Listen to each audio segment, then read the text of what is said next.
spark in you. You just gotta ignite the light and let it shine just on the night. When my friend Julie told me she was thinking of hosting a nude sketch party for her 39th birthday, I was finishing my second glass of champagne. She announced this over dinner at the end of a long day. Our friend Jennifer was also there. Without much discussion, and with the kind of thinking that comes from alcohol and an empty stomach, we both replied enthusiastically that we thought it sounded like a great idea. And then we ordered our entrees. But when I arrived at Julie's house in Richardson on a Saturday night last June, my thinking was clearer.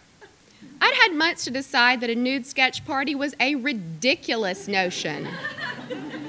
I'd also decided that the only way to face the awkward situation ahead was in disguise, which was why I was wearing a long, luxurious red wig. And I may as well have been wearing a t-shirt that read, "This is bullshit." For though I was once a wild thing and quite free with my body, in the last decade I have become a person who would prefer to shower with her clothes on. As I barreled up central to the party, my thoughts went like this. Strip down in front of a strange man and let him draw me? I don't think so. Not tonight. Not these jiggly thighs ever. Not this fluffy 40-something tummy in a million years. Getting in touch with your inner sex goddess, Julie's words, not mine, is for other people, confident people, people who are into things like 50 Shades of Grey. It was with that attitude that I reluctantly walked into the house with my bottle of wine and my wig, the last guest to arrive. There are 14 of us girls, and we were a marvelous mix. Single ladies and married ladies, we ranged in age from late 20s to middle 40s. There were size 2s and size 12s and every size in between. There was a marathon runner, some who worked out feverishly several times a week, and those who didn't know a Pilates reformer from a Cowboys linebacker. An intermittent diet and exercise enthusiast, I fell somewhere in the middle.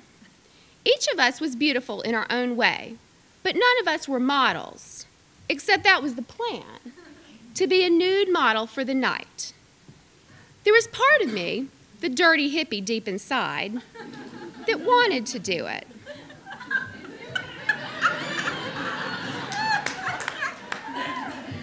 But the more conservative part of me was winning the debate and petting her wig. I had started saying to my pals, I don't think I can do this.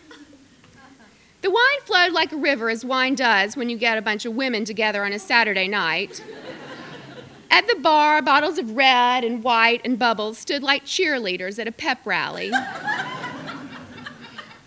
We filled our glasses with spirit and made pyramids of caprese salad and olives. We vowed to save the birthday cake until after our turn with the sketch artist.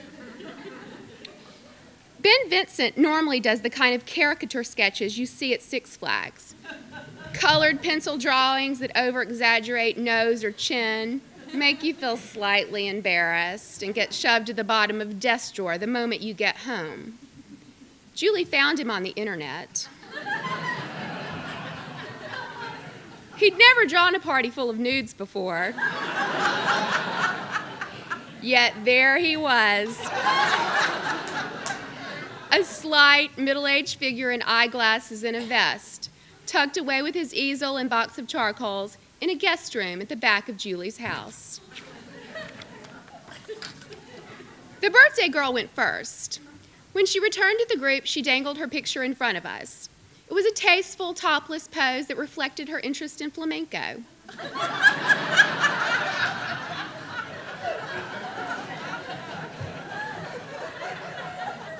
Her most private parts were covered by a flowy scarf.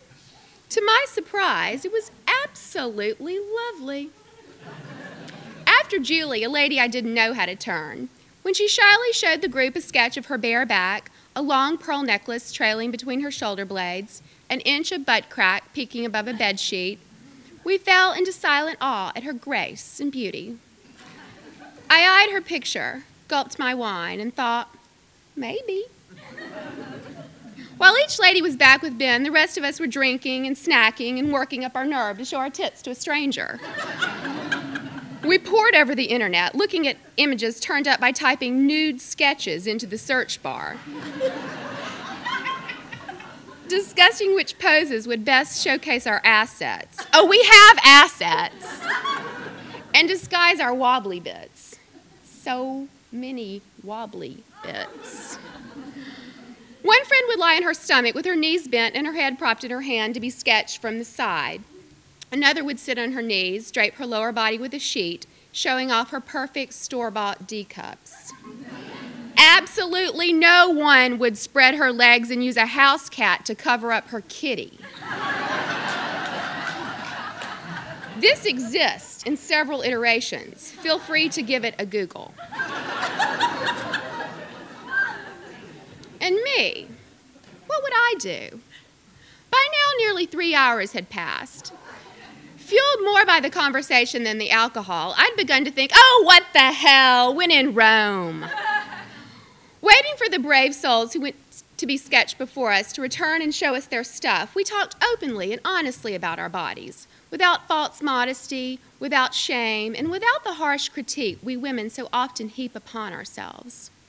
The bonding was real, and it made me feel safe. I snuck off to the master bath to find my best angle.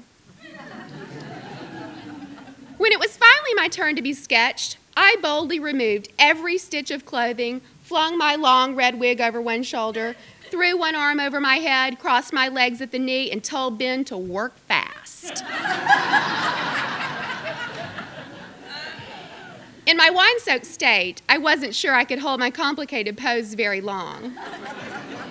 Ben tried to make small talk, but standing still with a belly full of Pinot Grigio and all my weight on one foot required concentration. Soon my back began to ache, and my hand grew numb. And then Ben handed me a charcoal sketch of myself in the buff. When I saw it, I gasped. I nearly cried. It told no lies, offered no flattery. It conveyed the reality of heavy breasts, hips built for childbearing, and the stomach of a 42-year-old who has made cupcakes a religion.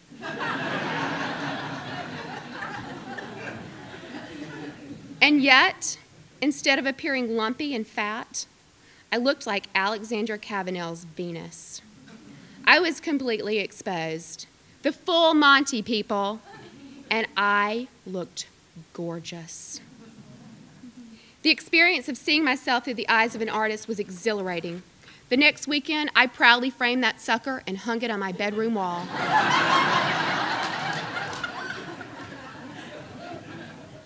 When I see it each morning, I am reminded that my womanly curves are beautiful, which is a sharp contrast to the feelings I've held about them for so long. I do not love my body. I cruelly blame it for my recurring unhappiness. I have made it the culprit for my failures in love. I spent years starving it and then stuffing it and certainly talking horribly to it. I piled hate upon it while simultaneously piling cheese onto my Doritos. I have not been kind to this flesh, and changing my destructive attitude is the work of a lifetime. I've considered myself too fat from the moment I was aware people could be too fat. I can tell you with disgust how much I weigh in every single photo that's been taken of me since I was 15. I even spent a couple of years not long ago obsessing that my muffin top was unlike other muffin tops and was instead a grotesque deformity, and that no one had the guts to tell me. But in the course of trying to find peace with this 5-foot, 5-inch package, I have let some of that go. I no longer get on the scale every morning to decide whether I should feel good or bad that day. I hardly eat processed food at all. I can buy a pint of ice cream and forget for a month that it's in my freezer. Last year, I bought a 2-piece bathing suit, and I wore it in public. These days, I laugh when a man I date comments on the junk in my trunk, and I focus on being strong and healthy instead of 2 or 4 or 6 pounds lighter. And when I'm invited to a nude sketch party, I go.